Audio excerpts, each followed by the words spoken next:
¿Cómo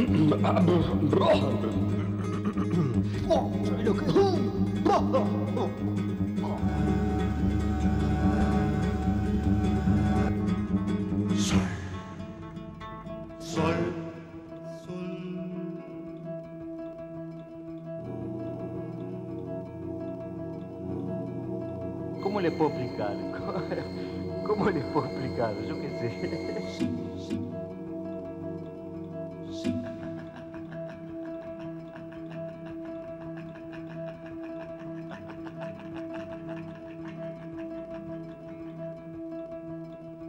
¿Quién, yo?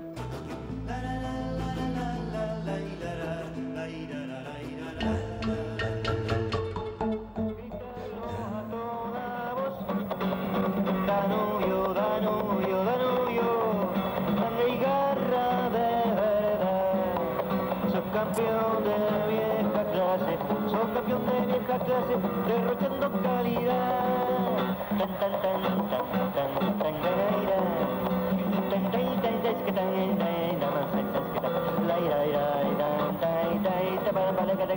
El Choncho era muy tímido para cantar. A él le gustaba tocar la guitarra y usaba la guitarra eléctrica a veces como bajo eléctrico. Pero no se animaba mucho a cantar, ¿no? Entonces yo tenía mucha facilidad para cantar y para imitar a Paul McCartney. Entonces, además, como hablábamos muy bien el inglés, no teníamos mucho problema. Entonces, en determinado momento él me propuso empezar a integrar una banda que estaba ensayando en un garaje. Con toda la cabeza llena de Beatles y de todo lo que veíamos, Jorge Bonaldi, era Darío Torgués y Miguel Amarillo, fueron los 4 primeros. Fue espectacular, la época de Los Vagabundos fue brillante. Jorge se fue re chiquito para Punta del Este, hicieron una temporada entera en Arcobaleno. Por ejemplo, una cosa que a mí me divertía muchísimo era que él tocaba muy bien el piano y hacía cualquier cosa de lo clásico y de lo moderno en el piano, con mucha facilidad. Y a mí me gustaba imitar a Sandro, cantar imitando a Sandro y haciendo letras de amor de ese tenor de las de Sandro. Y el loco les ponía músicas improvisadas en el momento, en el piano de la casa de él. Y nos pasábamos cagados de risa tardes enteras y haciendo canciones que podrían ser éxito, digo, entre comillas, ¿no? Teníamos un grupo que se llamaba El Pastel, ¿sí? Que hizo muy pocas actuaciones, y fuera de Montevideo, por lo general, yo qué sé, en lugares como Florida, como San Bautista. Y eso más o menos se mantuvo, esa tesitura de armar conjuntos, se mantuvo hasta los años 70 más o menos. Me hizo a mí tocar las tumbadoras, me hizo a mí, digo, porque yo no tenía idea hasta que Jorge me impulsó a que yo hiciera. Hasta me compré las tumbadoras, yo tenía más o menos, tamborileaba arriba de las mesas y Jorge ya, para él, ya era músico, o sea, Jorge tenía esa característica, ¿no? De hacer que todo el mundo a su alrededor generara música. Creación y testimonio ya es otra cosa completamente distinta. Ya se habían recibido fuertes influencias de la música popular uruguaya, sobre todo de Biglietti, desde el primer momento, los olimareños, Citarrosa. Y digamos, esos coletazos que se vivieron acá de mayo del 68 repercutieron mucho en nuestras conciencias y en la ulterior politización, muchísimo, ¿no? Y además de ver la realidad cotidiana de medidas prontas de seguridad, de predictadura, eso realmente influyó muchísimo y fue lo que nos movió a empezar a hacer una música en castellano, pero además en uruguayo, directamente, aportando nuestras composiciones, que fue la era de Patria Libre, ¿no?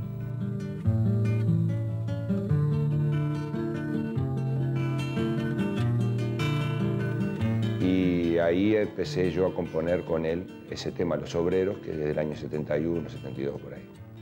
En letra mía y música de él. En el año 75 nos invitan a tocar a Las Ranas, en realidad lo invitaron a él y a Bonaldi a cantar en Las Ranas, que era un grupo de humoristas. Y estaba Jaime tocando en ese momento el bajo en ese grupo, Ricardo Canfield el piano, me acuerdo. Y bueno, después lo prohibieron el grupo, no nos dejaron, ensayamos como 3 meses. Y bueno, eran momentos muy bravos de la dictadura, ¿no? Y la dictadura prohibió a Las Ranas y a La Soberana en el carnaval, y no pudimos salir. Y ahí fue cuando nos fuimos para Europa. Cuando Lazaroff se muda temporariamente a Madrid, un poco con deseos de quedarse, pero después volvió, tiene que enfrentar la necesidad de parar la olla todos los días. En Madrid se podía hacer eso en aquella época porque los sudamericanos estábamos de moda y la música sudamericana estaba de moda. Me acuerdo que en aquella época había 38 peñas folclóricas donde se podía cantar la música rioplatense y sudamericana. Eso lo pone frente a una perspectiva de encarar al público en solitario y se empieza a desarrollar ahí como cantor solista, hasta que llegamos Jaime Ross y yo, Raúl Castro ya estaba, y conformamos de vuelta Patria Libre, ¿no? Curi había montado con la Escuela Circular el año anterior el Acero de Madrid, y entonces los músicos éramos, en aquel momento éramos el Pájaro Canzani, Mariana Berta y yo, y a partir de que Curi quiso reflotar la obra, el Pájaro ya se había ido, habíamos trabajado con él en el 74 en Aguaragua, después al poco tiempo, como al año y pico se había ido, y Curi nos propuso que entrara Jorge y entrara otra gurisa a cantar, éramos 4 en el Acero. Y al mismo tiempo también se les ocurrió con Mercedes empezar a escribir una obra para niños que se llamaba Los Trotamundos, en la que se hacían un montón de canciones, y también esa obra la integramos, como músicos éramos Mariana, el Choncho y yo, y un poco ahí, entre las clases de Coriún, en el Nemus que nos veíamos, porque nos cruzábamos siempre, y el teatro, qué sé yo, empezó a surgir la idea de armar un grupo. Los que iban cantando tan de mañana iban al río, rato se oyó su canto por el camino. La generación de 77 merecería mucho más atención de lo que ha merecido en estos últimos 15 años, digamos, porque quizás como generación es la generación más fuerte que ha tenido este país. Además ha tenido una enorme fuerza generacional, quizá más fuerte que mi generación, la de los 60.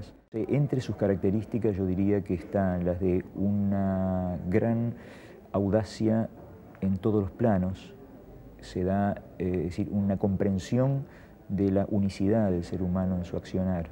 Es decir, la audacia es en lo personal, es decir, uno se está jugando la vida, porque se estaban jugando la vida en cada minuto, y se la jugaban de veras, y entender que eso es lo mismo que jugársela artísticamente y que jugársela éticamente. Es un fenómeno único que no se dio en otros lugares. Esa generación faltó en la Argentina, faltó en Chile, faltó en Brasil, faltó en otros países. En Uruguay tuvo mucha fuerza, y aquellos que fueron beneficiarios de esa fuerza se han olvidado, o han querido olvidarse quizás. Y Lazaroff dentro de eso fue una punta de lanza, porque era inclaudicable y era peleador hasta el final. Los que iban cantando siempre se definió como un grupo de solistas, que nos divertía mucho esa definición, pero que es verdad, es decir, cada uno tenía su personalidad compositiva, pero a su vez el grupo permitía que se plasmara esa personalidad y la cobijaba y la fomentaba. En ese año y en el año siguiente, en el 78, hicimos 3 espectáculos. El de Shakespeare, justamente, después ese mismo trasladado al Teatro Circular con algunas variantes. Se hizo Los que iban cantando 2, y en el año 1978 se hizo Los que iban cantando 4 en el Teatro Circular Sala 1. Hay una omisión voluntaria de Los que iban cantando 3 que generó una serie de especulaciones del público y la crítica que a nosotros nos resultó sumamente divertida, porque se llegó a decir de que fue un espectáculo que se había armado todo y que se había prohibido. El primer disco de Los que iban se editó en el año 1977. Y el segundo salió en el 78 después del espectáculo. El tercero nos llevó más o menos un par de años hacerlo. más o menos un par de años, que fue el disco que más nos rompimos la cabeza desde el punto de vista de sonido, porque habíamos empezado a explotar mucho más la grabación multipista y todo eso, y no es un laburo chino, porque el estudio podíamos grabar de a 8, era de 16, pero podíamos grabar de a 8, entonces era un lío negro.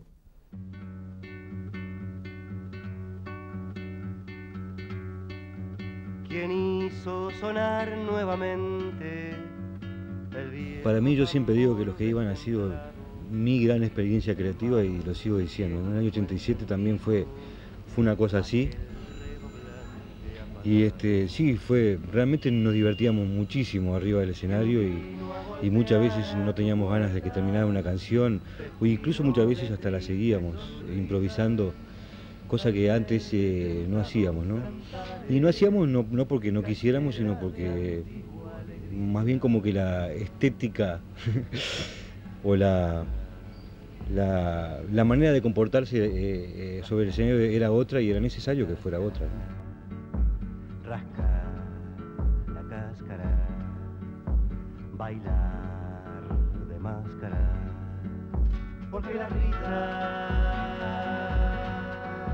porque las caras, porque pintadas, dicen por qué, revuelven y remueven la hojarasca, renazca macra, carnaval.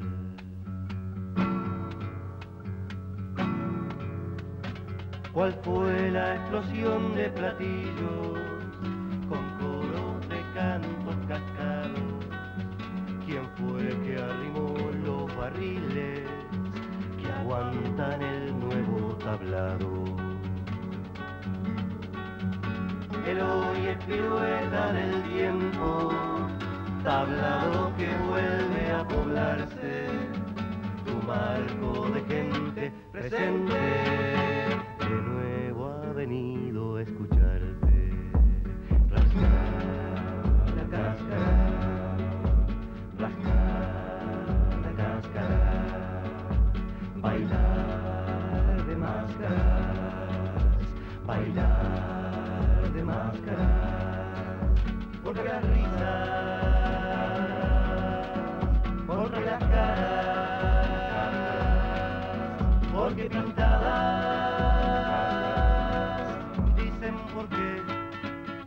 revuelven y remueven la hojarasca, renazca matraca, carnaval. Pepino bailando está aquí, Cachela dio el tono de vuelta, con caras de corcho quemado, con voces de murgas resueltas.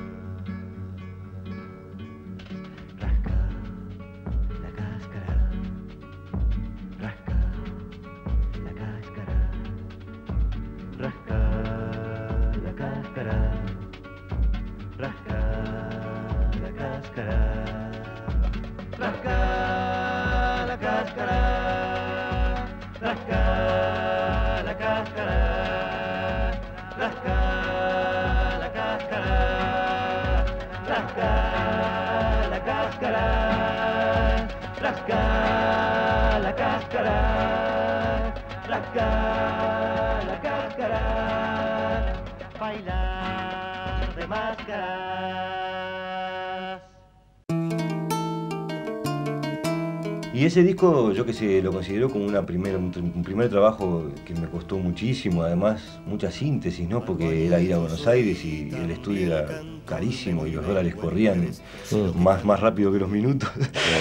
Y fue muy importante desde ese punto de vista, de ir y resolver las cosas, digamos, de toma uno casi, ¿no? Albañil yo soy y silbador. En el año 1980 nosotros estrenamos un espectáculo, Rubén Olivera, Choncho Lazarov y yo, que se llamó Milongas. Milongas.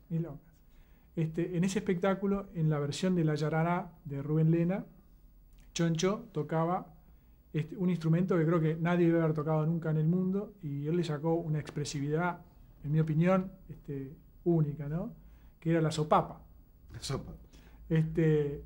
y que le demandaba un enorme esfuerzo físico, porque a veces se le pegaba en el piso y no podía levantarla para seguir el ritmo de la chamarrita. Y realmente creo que funcionó muy bien la sopapa en esa canción, y realmente él le dio, la sacó de su destino terrestre sanitario a la sopapa y la elevó a la categoría de instrumento musical. Creo que es una de las cosas que él sabía hacer muy bien, ¿no? Agarrar objetos y sacar de ellos música.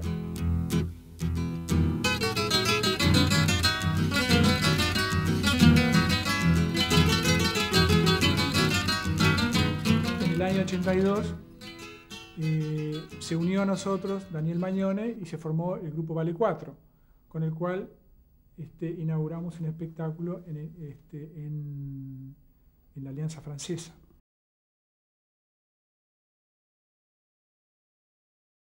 Yo digo, siempre se le adelantó a Woody Allen en el tema de la Rosa Púrpura del Cairo, o andaba por ahí, de repente creo que se le adelantó. Porque el tipo plantea una situación virtual de desdoblamiento ahí de él que a mí me quemó la cabeza después, muchos años después, pensando en las propias autocríticas, que se pueda llegar a ser un artista arriba de un escenario o en una canción y cosas. Era más bien toda una problemática del cantor popular en este tiempo, en esta época, en este país, con estas condiciones. Y bueno, o sea, utilicé, digamos, el cine como para poder dialogar conmigo mismo, ¿no? No solamente para cantar juntos, sino también hay ciertos diálogos conmigo mismo. En un diálogo de repente aparece un yo, digamos, soy yo mismo, que aparentemente soy más conservador o más folclórico, entre comillas, y después el yo en vivo, digamos, es un yo más renovador, y ahí discutimos cosas. Bueno, hubo bastante polémica, mucha gente defendió, digamos, lo vertido por mí allí, otra gente discrepó abiertamente. Y creo que está bien que fuera así, ¿no? O sea, nunca creí sinceramente que fuera a pasar. Yo no sabía, no me di cuenta que era para tanto el asunto, pero se armó un relajo bárbaro. Los partidos políticos ratifican así su fe en el diálogo como el mejor método para restaurar las instituciones democráticas en la República, y reiteran asimismo que ese diálogo político estará enmarcado de su parte, y al igual que en oportunidad anterior, por la defensa irrenunciable de los principios democráticos y liberales que configuran la esencia de la Constitución uruguaya, desde la de 1830 hasta la de 1967. Me parece estar viviendo una irrealidad, y creo que estamos viviendo una irrealidad. No sé si habrán sido todos los años tan duros que se han pasado, todo lo que se ha soportado, pero no estoy de acuerdo con el festejar como se está festejando. No estoy de acuerdo con creer que todo se va, con que todo va a salir adelante así nomás. He charlado con muchos compañeros. Estoy muy angustiado porque realmente, o sea, lo veo muy confuso el panorama, ¿no? Hemos venido en nuestra común calidad de uruguayos y de patriotas, herederos de un legado de libertad, de paz y de justicia, de respeto y tolerancia por todas las ideas, de devoción por la legalidad y de repudio a todas las expresiones de la fuerza y la violencia.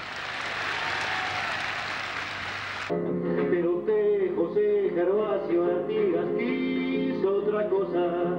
Pero usted, José Gervasio Artigas, soñaba otra cosa. Y cuando el silencio se hizo todo, se lo vio a don José Gervasio parado en medio de su gente. Y el país empezó a volar como uruguayos por su cara.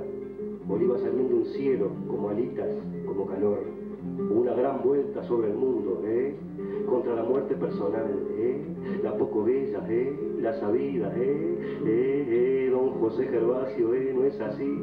Usted siempre, siempre soñaba de otro modo, de otro modo, de otro modo, de otro modo. Arregló sus deudas con los 4000 años de hambre humana que le tironeaban del poncho y no lo dejaban dormir y no lo dejaban comer, como un amor o mamas de silenciosas que lo arrastrasen hacia las sombras, hacia el sur, que no lo dejaba dormir, que no lo dejaba comer, hacia el sur, hacia el cordón que le temblaba como una paloma en el vientre y de repente se voló el sol de la justicia, porque usted, José Gervasio, de sol de justicia soñaba otra cosa, porque usted, José Gervasio, de sol de justicia de Artigas soñaba otra cosa, porque usted, José Gervasio de Artigas soñaba otra cosa, pero usted, José Gervasio de Artigas soñaba otra cosa, pero usted, José Gervasio de Artigas soñaba otra cosa,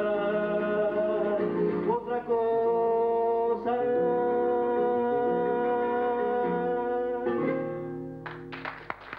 Bueno, a mí me pareció un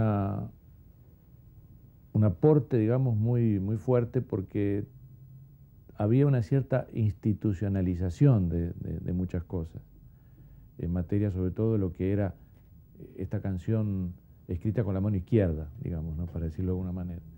Y él tocó ciertos nervios, ciertos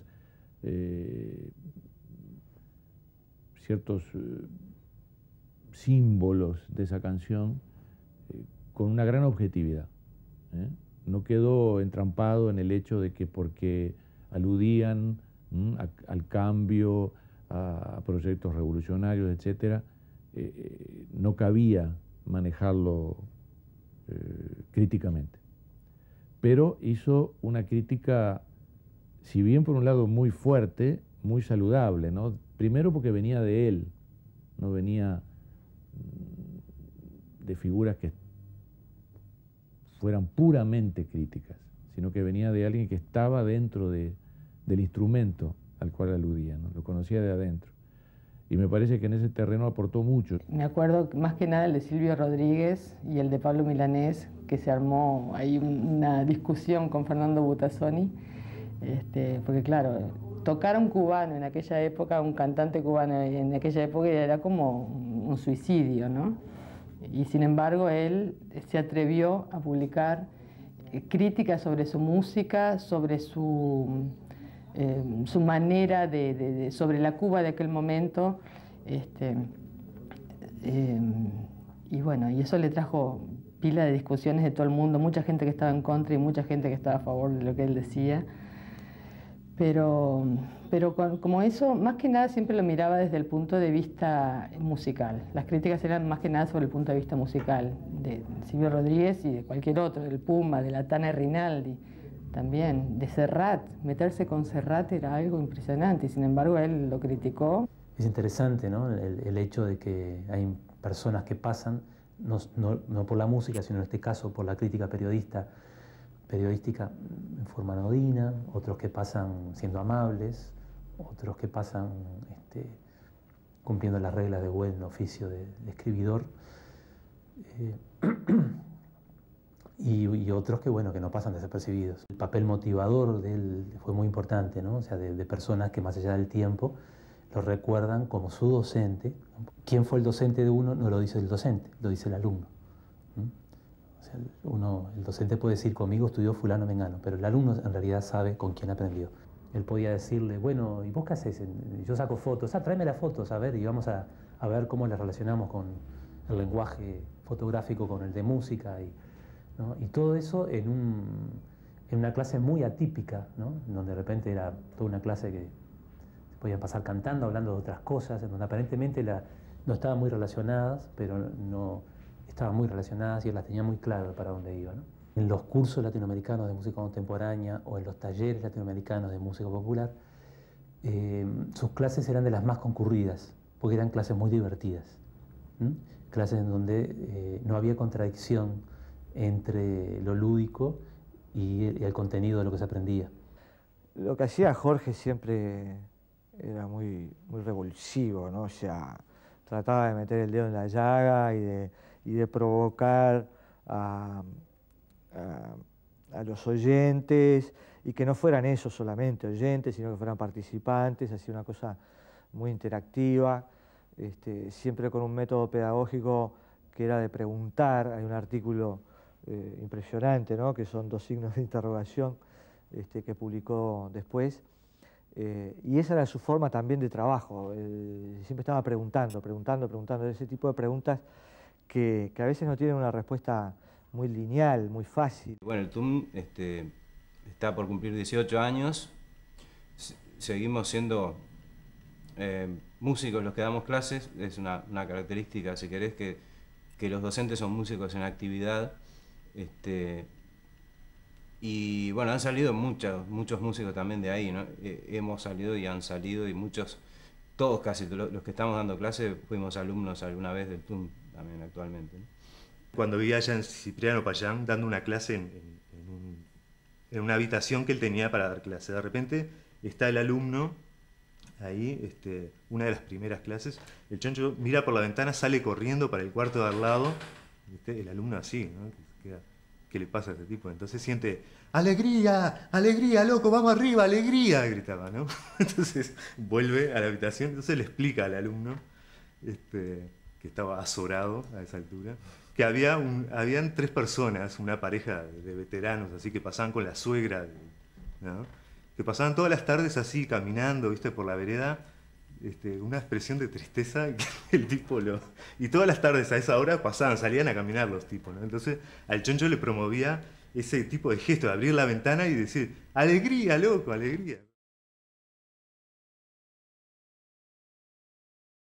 Estaba de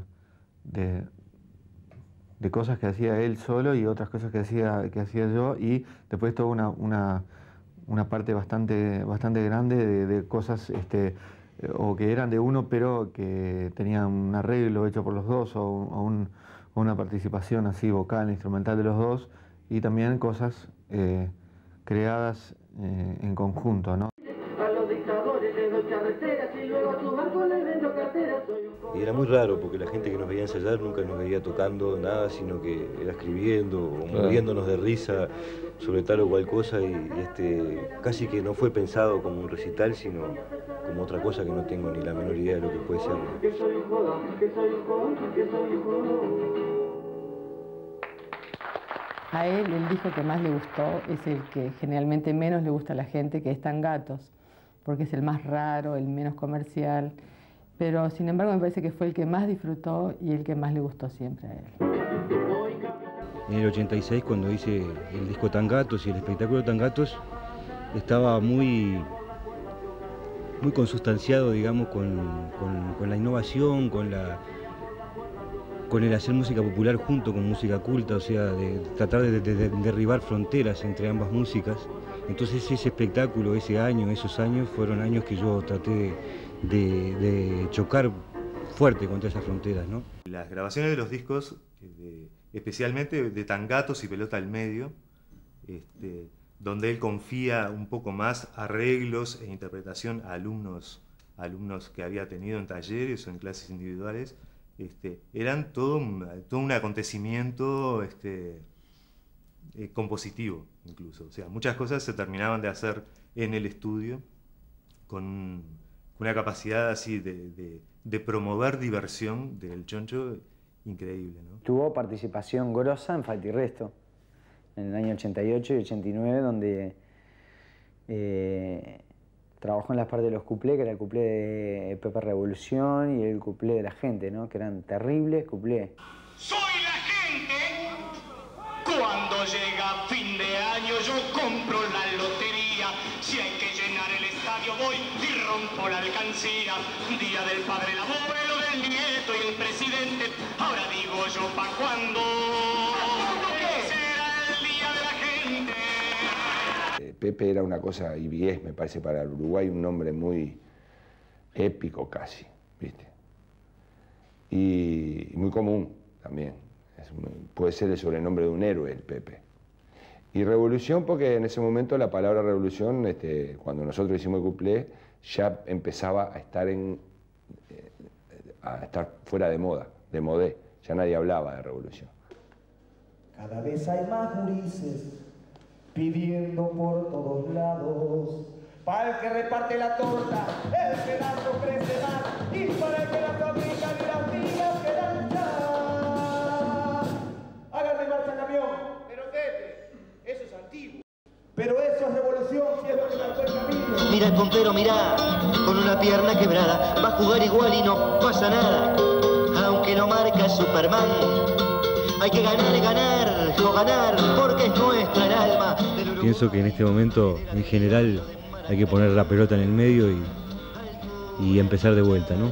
No sé, como un segundo tiempo, o un tercer tiempo, o cuarto tiempo, como dice la canción, ¿no? Quién sabe cuál tiempo es, pero hay que poner la pelota en medio y tener la cabeza fría, ¿no? Y no viene bien a romper la red, de punta y para arriba, y escuchen bien. Transmite Solé, de punta y para arriba, que bien.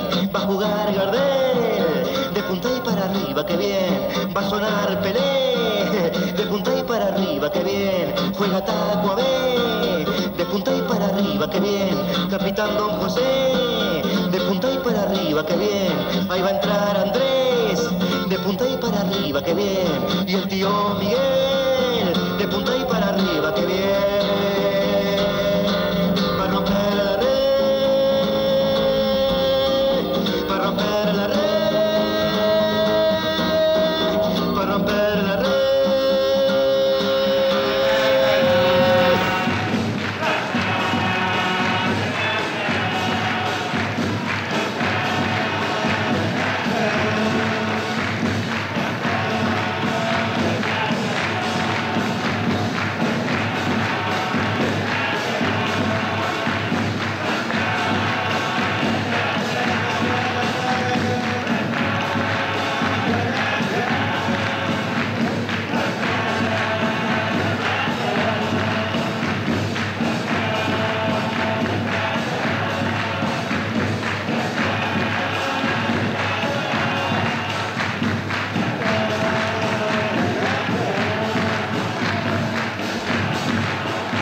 Calle Carlos Neri, tirirín, tin, chueco y loco, jardinero a sus jardines, tirirín, tin, tin, el Toto.